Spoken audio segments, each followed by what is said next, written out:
నేను ఒక మాట చెప్తాను. నేను అంటే నాకు అందరూ ఆడపిల్లలే ఇంట్లో, నేను ఒక్కడనే మగవాడిని. నా బతుకు చూడండి, అందరూ మా అమ్మ దగ్గర నుంచి ఆఖరి పాప వరకు అందరూ ఆడపిల్లలే, నేను ఒక్కడనే. ఒక్క రోజుకు ఒక్క అమ్మాయి 20,000 పదాలు వాడుతుందంట. 20,000 ఒక్క అమ్మాయి. నా పరిస్థితి ఏంటంటారు? ఒకరోజు మా పెద్దమ్మాయి సిటీలో, అంటే హైదరాబాద్లో ఉంటాం మేము, హైదరాబాద్కు తగినటువంటి డ్రెస్సే వేసుకుంది. మేము చర్చ్కి వెళ్తుంటే నాకు కొంచెం అనిపించింది చెప్పాలేమో అని.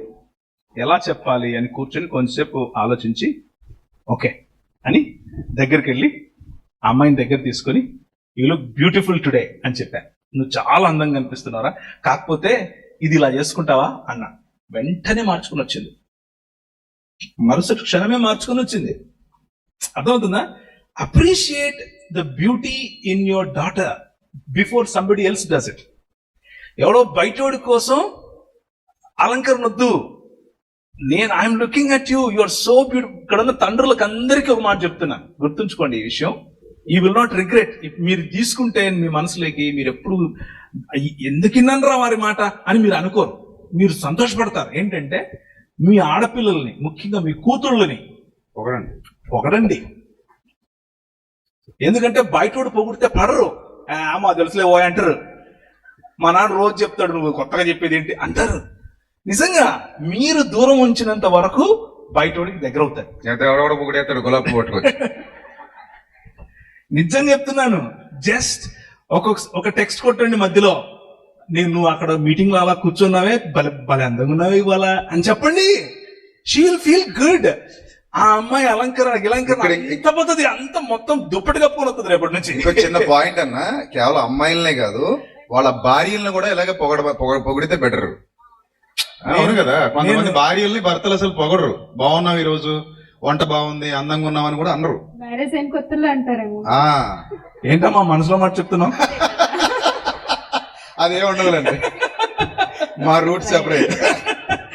నేను మొన్నే నా భార్యను కూర్చోపెట్టి ఒక మంచి పాట పాడాను, ఆమెను పొగుడుతూ. చేయాలి, తప్పలేదు. నా కోసం పాట కూడా రాశారన్న ఆయన. అవునా? రిలీజ్ చేయలేదండి. చేయండి, మాలంటి వాళ్ళు నేర్చుకుంటారు. So it is a good thing to do. And ఇది spiritual. Let me add that. ఇది స్పిరిచువల్ వర్క్. బిల్డింగ్ సంబడి, నీ సొంత కుటుంబం, నీ పిల్లలు, నీ భార్య, వాళ్ళను కట్టడం, వాళ్ళ మొరాల్ బూస్ట్ చేయటం, ఇది స్పిరిచువల్ యాక్ట్ ఆఫ్ వర్షిప్. ఇది ఆధ్యాత్మికమైన ఆరాధన. మీ భార్యను పొగిడేసేసినంత మాత్రం నువ్వేదో తప్పు చేసేస్తున్నావు, లేకపోతే విగ్రహారాధన. కొంతమంది పద్దానికి తీసుకొస్తారు, విగ్రహారాధన చేసే కాదు, అది కాదు. నీ భార్యను పొగుడుతున్నావు అంటే నీ భార్యనే పొగుడుతున్నావు. పక్కింటి ఆమెను పొగిడితే ప్రాబ్లం, నీ భార్యను పొగిడితే ప్రాబ్లం కాదు. గుర్తుంచుకోండి ఈ విషయం. మీ సొంత పాపను పొగడండి.